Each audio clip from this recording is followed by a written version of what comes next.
नमस्कार दोस्तों, आज की यह कहानी वैसे लोगों के लिए है जो लोग अत्यधिक गुस्सा करते हैं। तो चलिए दोस्तों कहानी को शुरू करते हैं। तो ये बात उन दिनों की है जब गौतम बुद्ध के आश्रम में बहुत सारे शिष्य एक साथ शिक्षा लेने आए हुए थे। उन सभी शिष्यों में अपनी अपनी अलग खूबी थी। उन्हीं में से एक शिष्य उन सभी शिष्यों में से बहुत अलग था। उस शिष्य का नाम गोविंद था। गोविंद का स्वभाव बहुत गुस्से वाला था। जब भी कोई बात गोविंद को पसंद नहीं आती तो उसका गुस्सा चरम सीमा तक पहुंच जाता।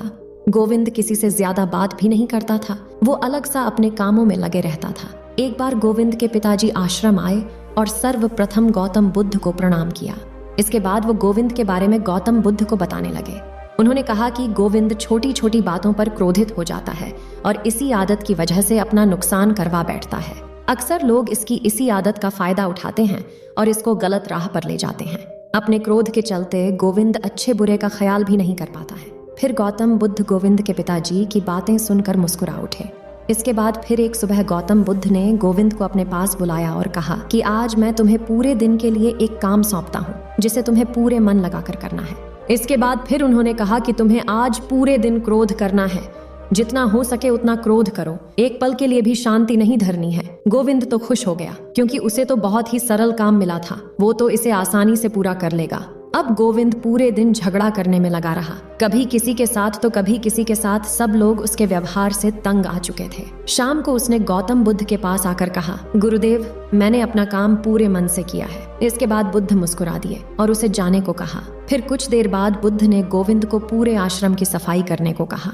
गोविंद ने ये काम भी पूरे मन से किया और फिर गौतम बुद्ध को बताया कि गुरुदेव, मैंने आपके दिए हुए कार्य को संपूर्ण कर लिया है। फिर गौतम बुद्ध ने उसके तरफ देखा और पता नहीं क्यों उसे डांटना शुरू कर दिया। और फिर पूरे आश्रम के शिष्य वहां इकट्ठे हो गए, लेकिन कोई भी शिष्य गोविंद की तरफ से नहीं बोला। सभी को यही लग रहा था कि गोविंद ने ही जरूर कुछ किया होगा। इसके बाद बुद्ध ने गोविंद को अगले ही दिन एक कार्य को करने हेतु पास के ही दूसरे गांव जाने का आदेश दिया और कहा कि आज तुम्हें उस गांव में सिर्फ अच्छे कार्य करने हैं, चाहे कोई भी तुम्हें कुछ भी कहे। तुम्हें जरा भी गुस्सा नहीं करना है। गोविंद फिर उसी दिन उस गांव में जाकर सारे काम अच्छे व शांतिपूर्ण तरीके से करने लगता है।